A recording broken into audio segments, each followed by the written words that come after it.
काही लढाया पैशासाठी नसतात, काही लढाया प्रतिष्ठेसाठी नसतात. त्या फक्त स्वतःचं अस्तित्व टिकवण्यासाठी लढाव्या लागतात. सोलापूर जिल्ह्यातील एका छोट्याशा गावात विक्रम नावाचा एक मेहनती, प्रामाणिक आणि स्वाभिमानी तरुण राहत होता. त्याचं कुटुंब खूप गरीब होतं. वडील अनेक वर्षापासून गंभीर आजाराने अंथरुणाला खिळले होते. पूर्वी घराचा आधार असलेले वडील आता औषधांसाठीही दुसऱ्यांवर अवलंबून झाले होते. आई पहाटेपासून संध्याकाळपर्यंत गावातील अनेक घरांमध्ये धुणी भांडी, झाडलोट आणि स्वयंपाकाची कामं करून संसार चालवत होती. लहान बहीण अजून शिक्षण घेत होती. तिचं एकच स्वप्न होतं, शिकून मोठं व्हायचं आणि आई वडिलांचे कष्ट कमी करायचे. पण घरात इतकी बिकट परिस्थिती होती की कधी कधी 2 वेळच्या जेवणासाठीही विचार करावा लागायचा.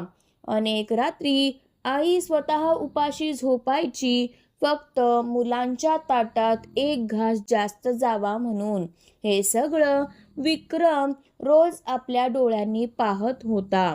म्हणूनच त्याने मनाशी एक निर्धार केला होता, काहीही झालं तरी मी माझ्या आई वडिलांना सुखाचे दिवस दाखवणार. तो दिवसभर मजुरी करायचा, कधी बांधकामावर, कधी शेतात, कधी मालवाहू गाड्यांवर सामान चढवण्याचं काम.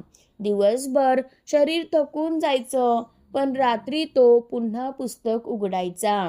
झोप कमी, मेहनत जास्त, पण डोळ्यात आशेची चमक कायम असायची. गावातील लोक त्याची चेष्टा करायचे. कोणी म्हणायचं, गरीबाच्या मुलाने इतकी मोठी स्वप्न बघायची नसतात. तर कोणी हसायचं, नशिबात मजुरीच लिहिलीये, नोकरी नाही.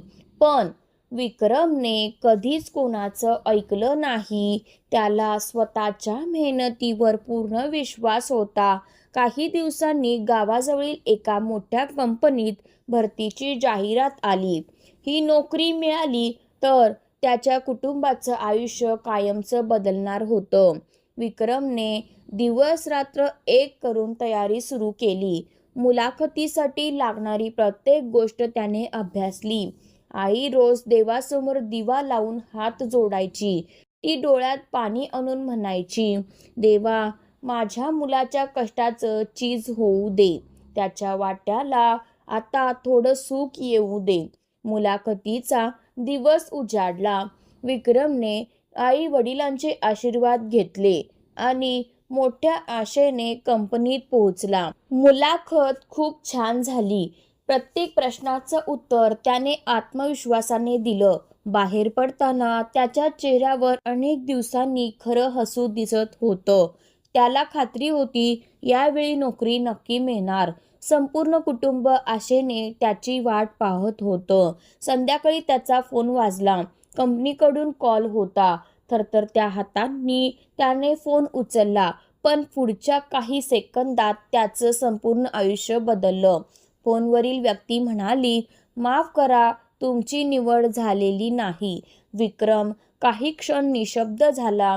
नंतर त्याला कळलं की त्याच्यापेक्षा कमी पात्र असलेल्या उमेदवाराला फक्त ओळख आणि पैशाच्या जोरावर नोकरी देण्यात आली होती. पहिल्या मुलाखतीत अपयश आल्यानंतर विक्रम काही काळ पूर्णपणे खचून गेला. रात्रभर त्याला झोप लागली नाही. आईचे आशेने भरलेले डोळे, वडिलांचा आजार, बहिणीचं शिक्षण, हे सगळं त्याच्या डोळ्यांसमोर सतत फिरत होतं. पण दुसऱ्याच दिवशी त्याने स्वतःला सावरलं. तो आरशासमोर उभा राहिला आणि स्वतःलाच म्हणाला, एक अपयश माझं भविष्य ठरवू शकत नाही. मी पुन्हा प्रयत्न करणार. तो पुन्हा नव्या आशेने घराबाहेर पडला. एका कंपनीत अर्ज केला. दुसऱ्या दिवशी दुसऱ्या ठिकाणी मुलाखत दिली. तिसऱ्या दिवशी शहरात जाऊन आणखी एका कंपनीचा दरवाजा ठोठावला. प्रत्येक ठिकाणी तो आत्मविश्वासाने उत्तर द्यायचा. त्याच्या मेहनतीचं आणि ज्ञानाचं सर्वजण कौतुक करायचे. पण शेवटी एकच उत्तर मिळायचं, आम्ही तुम्हाला कळवू. तो फोन मात्र कधीच यायचा नाही. कधी अनुभव कमी असल्याचं कारण सांगितलं जायचं, कधी उघडपणे पैशांची मागणी केली जायची, तर कधी ओळख आणि शिफारस नसल्यामुळे त्याचं नाव यादीतून काढलं जायचं. प्रत्येक अपयशानंतर विक्रम स्वतःला समजवायचा, कदाचित पुढच्या वेळी नक्की यश मिळेल. दिवसामागून दिवस जात होते, पण विक्रमच्या आयुष्यात काहीच बदल होत नव्हता. नोकरी मिळत नव्हती. घरची परिस्थिती दिवसेंदिवस अधिक बिकट होत होती. वडिलांचा आजार वाढत चालला होता. आई दिवसभर कष्ट करूनही घरखर्च भागत नव्हता. विक्रमला स्वतःवरच राग येऊ लागला. एक दिवस सकाळी अचानक घरमालक दारात आला. त्याच्या चेहऱ्यावर राग स्पष्ट दिसत होता. तो मोठ्या आवाजात म्हणाला, 2 महिन्याचं भाडं थकलंय. या महिन्यातही पैसे दिले नाहीत तर घर रिकामं करा. घरात काही क्षण पूर्ण शांतता पसरली. कोणीच काही बोलू शकलं नाही. आईने हात जोडून थोडा वेळ मागितला. ती म्हणाली, भाऊ, अजून काही दिवस द्या. माझा मुलगा नोकरी शोधतोय. पण घरमालक कठोर आवाजात म्हणाला, मला कारणं नकोत, मला माझे पैसे हवेत. असं म्हणत तो निघून गेला. दार बंद झालं आणि घरात फक्त रडण्याचा आवाज उरला. आईच्या डोळ्यातून अश्रू सतत वाहत होते. वडील शांतपणे छताकडे पाहत पडले होते. त्यांच्या डोळ्यात असहाय्यता होती. लहान बहीण आईला धीर देत होती, पण तिचे स्वतःचे अश्रू थांबत नव्हते. हे सगळं पाहून विक्रमच्या छातीत वेदना उसळल्या. त्या दिवशी संध्याकाळी घरात फक्त एका व्यक्तीपुरतंच जेवण होतं. आईने उरलेली एकमेव भाकरी विक्रमसमोर ठेवली. ती हसण्याचा प्रयत्न करत म्हणाली, बाळा, तू दिवसभर बाहेर होतास, आधी तू जेव. विक्रमने भाकरीकडे पाहिलं आणि मग आई, वडील आणि बहिणीकडे. त्याला समजलं घरात दुसरं काहीच उरलेलं नाही. तो हळूच म्हणाला, आई, मला भूक नाही. आईला माहित होतं तिचा मुलगा खोटं बोलतोय, पण तीही काही बोलली नाही. त्या रात्री चौघांनीही उपाशी पोटी झोपण्याचा प्रयत्न केला, पण झोप कोणालाच लागली नाही. विक्रम शांतपणे घराबाहेर पडला. तो गावाच्या बाहेर जाऊन एका झाडाखाली बसला. आकाशात असंख्य तारे चमकत होते, पण त्याच्या आयुष्यात मात्र पूर्ण अंधार होता. तो लहान मुलासारखा रडू लागला. त्याच्या मनात पहिल्यांदाच एक भयानक विचार आला, माझ्या जगण्याचा उपयोग तरी काय? मी जिवंत असूनही माझ्या कुटुंबाला सुख देऊ शकत नाही. तो स्वतःलाच दोष देऊ लागला. त्याला वाटू लागलं, आपलं अस्तित्वच कुटुंबासाठी ओझं बनलं आहे. त्याच्या डोळ्यातून वाहणारे अश्रू थांबत नव्हते. त्या रात्री त्याने देवाला एकच प्रश्न विचारला, देवा, मेहनत करणाऱ्यांनाच एवढी मोठी शिक्षा का? त्या क्षणी विक्रम फक्त नोकरी हरलेला तरुण नव्हता. तो स्वतःच्या अस्तित्वावरच प्रश्नचिन्ह उभं राहिलेला एक तुटलेला मुलगा होता.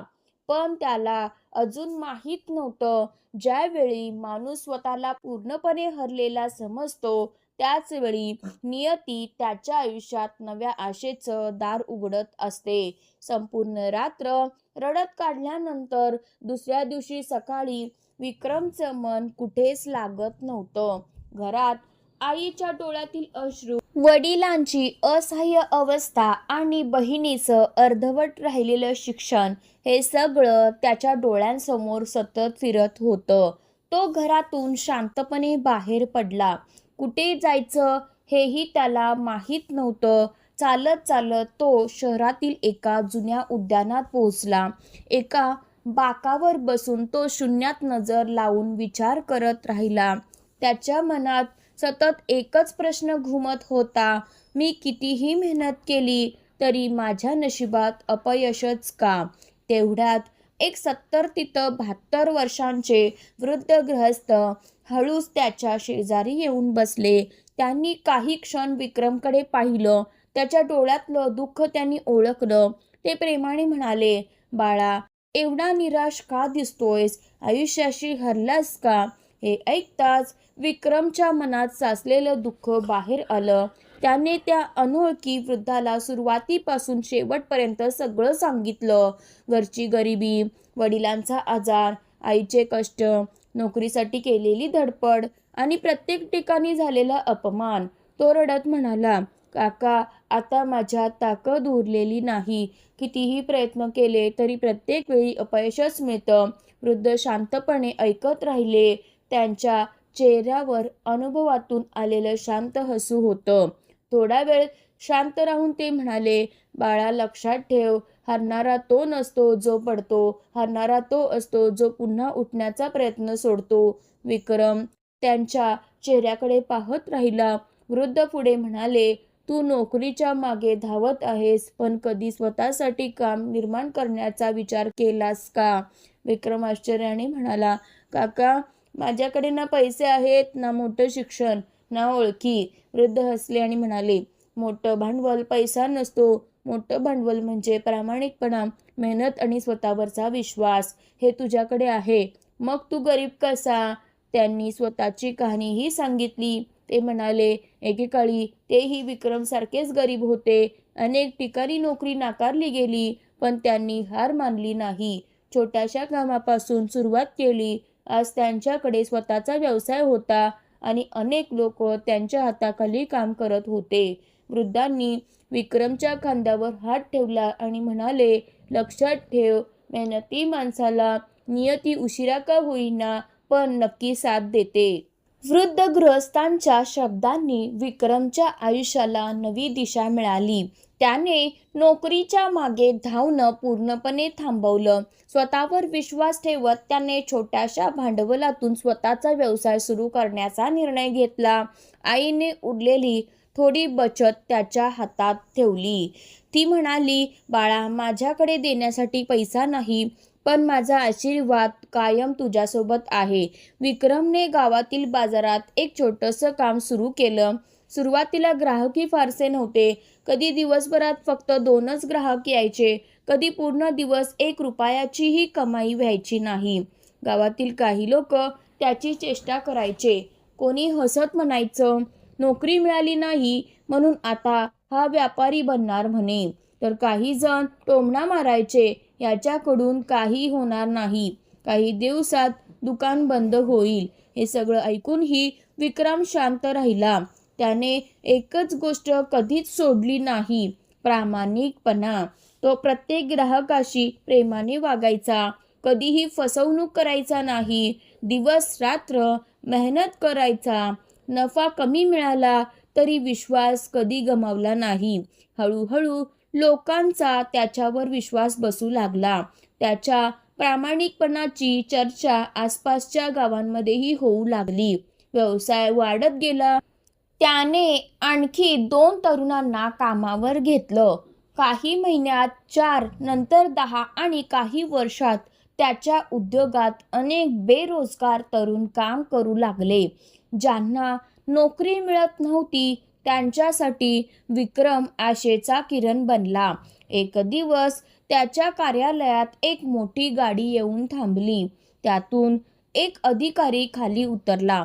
विक्रमने त्यांना पाहिलं आणि क्षणभर थबकला. तो त्याच कंपनीचा वरिष्ठ अधिकारी होता, ज्या कंपनीने काही वर्षापूर्वी तुझी निवड झाली नाही असं सांगून त्याला नाकारलं होतं. अधिकारी नम्रपणे म्हणाले, "आम्हाला तुमच्या कंपनीसोबत काम करायचं आहे. तुमच्या प्रामाणिकपणाची खूप चर्चा ऐकली आहे." हे ऐकून विक्रमच्या डोळ्यांसमोर त्याच्या संघर्षाचे सर्व दिवस उभे राहिले. काही वर्ष लोटली. एकेकाळी नोकरीसाठी प्रत्येक दार ठोठावणारा विक्रम आज स्वतःच्या मेहनतीने उभा राहिलेला एक यशस्वी उद्योजक बनला होता. त्याच्या छोट्याशा व्यवसायाचं आता मोठ्या उद्योगात रूपांतर झालं होतं. आज त्याच्या उद्योगात अनेक बेरोजगार तरुण काम करत होते. शेकडो कुटुंबांचा उदरनिर्वाह त्याच्या उद्योगावर अवलंबून होता. ज्याच्याकडे एकेकाळी स्वतःसाठी 2 वेळच्या जेवणाचीही सोय नव्हती, तो आज अनेकांच्या घरात आनंद आणि आशेचा दिवा पेटवत होता. त्याने सर्वप्रथम आपल्या आई वडिलांचं स्वप्न पूर्ण केलं. वडिलांचा योग्य उपचार केला. आईला आयुष्यभर कष्ट करावे लागू नयेत म्हणून तिला आरामाचं आयुष्य दिलं. लहान बहिणीचं शिक्षण पूर्ण करून तिला तिच्या पायावर उभं राहण्यासाठी मदत केली. घरात पुन्हा एकदा हसू परत आलं. एक दिवस विक्रमला एका महाविद्यालयात विद्यार्थ्यांशी संवाद साधण्यासाठी बोलावण्यात आलं. एका विद्यार्थ्याने त्याला विचारलं, "सर, तुमच्या यशाचं रहस्य काय आहे?" विक्रम हसला आणि शांतपणे म्हणाला, "नियती तुमची परीक्षा नक्की घेईल, पण तुमची मेहनत, जिद्द आणि स्वतःवरचा विश्वासच तुमची खरी ओळख बनवतो." हार मानणं हा पर्याय कधीच नसतो. सभागृहात टाळ्यांचा कडकडाट झाला. त्या दिवशी अनेक तरुणांना नव्याने जगण्याची प्रेरणा मिळाली. विक्रमच्या संघर्षाची कहाणी हजारो लोकांसाठी आशेचा किरण बनली. अस्तित्वाची लढाई कधीच सोपी नसते, पण जो माणूस परिस्थितीसमोर हार मानत नाही, त्याच्यासमोर एक दिवस परिस्थितीच गुडघे टेकते. त्यामुळे कितीही कठीण वेळ आली तरी स्वतःवरचा विश्वास कधीच सोडू नका, कारण प्रत्येक संघर्षानंतर यशाची नवी पहाट तुमची वाट पाहत असते. जर लढाई अस्तित्वाची ही कथा तुमच्या मनाला स्पर्श करून गेली असेल, तर या व्हिडिओला लाईक नक्की करा. तुमच्या आयुष्यातही संघर्ष सुरू असेल तर कमेंटमध्ये फक्त एक शब्द लिहा, "मी हार मानणार नाही."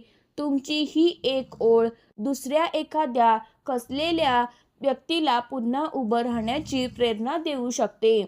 अशाच हृदयस्पर्शी, प्रेरणादायी आणि आयुष्य बदलणाऱ्या मराठी कथा पाहण्यासाठी मनस्पर्श कथा चॅनलला सबस्क्राईब करा आणि नवीन कथा सर्वात आधी पाहण्यासाठी बेल आयकॉन नक्की दाबा. पुन्हा भेटूया एका नव्या प्रेरणादायी कथेसह. धन्यवाद.